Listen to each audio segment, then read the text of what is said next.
we are on track towards a safe, secure, and empowered bagong Pilipinas. Sa pagkamit ng kapayapaan at pagkakaisa, pinaigting pa ni Pangulong Ferdinand R. Marcos Jr. ang police visibility sa bansa. Gumagamit ng crime map ang pambansang pulisya upang matukoy ang mga lugar na kinakailangan ng dagdag puwersa. Mula July 2022 hanggang November 2024, nakapagtala ng 95,000 na krimen, mas mababa sa higit 238,000 noong 2016 hanggang 2018. Sa datos ng PNP, patuloy na bumababa ang crime rate sa buong bansa. Partikular na dito ang itinuturing na focus crimes. Almost 60% ang ibinaba in terms ng focus crimes natin. Pag sinabi nating focus crimes, nandiyan yung mga tinatawag nating crimes against persons like murder, homicide, physical injury, and rape. Sa bagong Pilipinas, kapakanan at kaligtasan ng ating mamamayan, pinapangalagaan.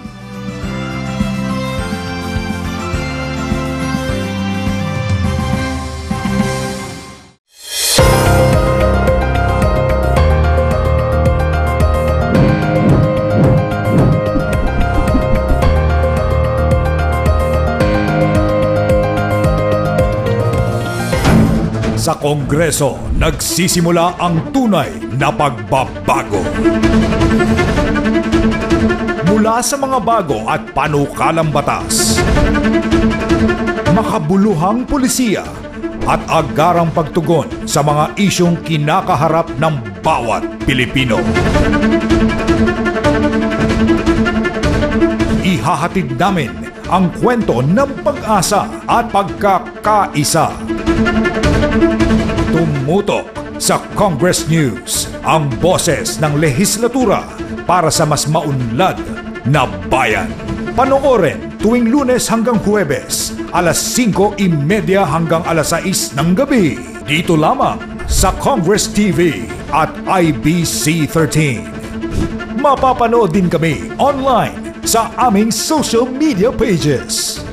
Makialam, makilahok at maging bahagi ng pagbabago. Sama-sama nating itaguyod ang bagong Pilipinas para sa bawat Pilipino.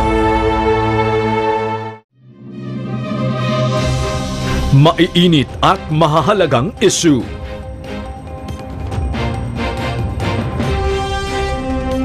Mga balitang makabuluhan at makatotohanan.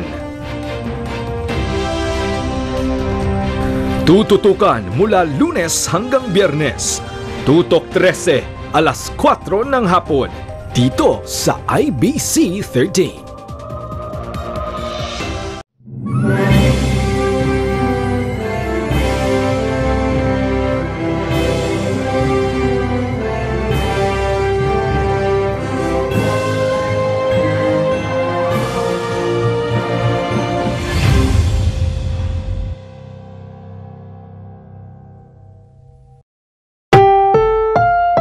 Ang susunod na programa ay rated PG. Patnubay at gabay ng magulang ay kailangan sa mga batang manonood.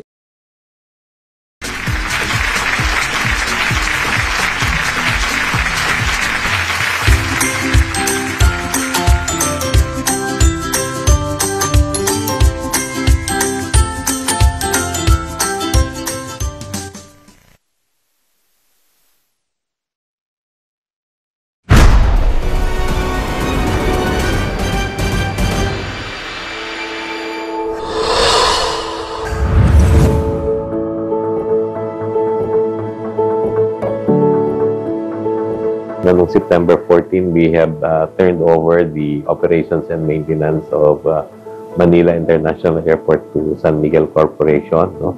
They have started implementing some reforms. Hindi pa natin nakikita yung malaking epekto, pero siguro in the next few months, next year, makikita na natin yung improvements na gagawin ng San Miguel Group. No?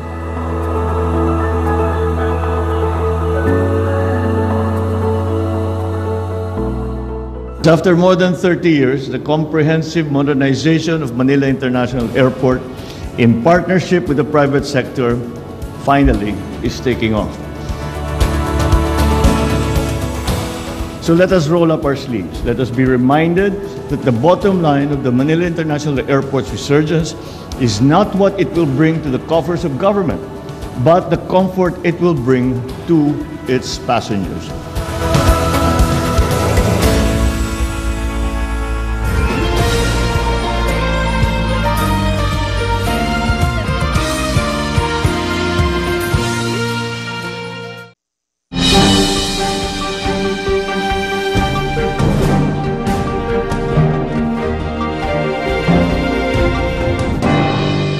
Narito na ang mga express balita sa oras na ito.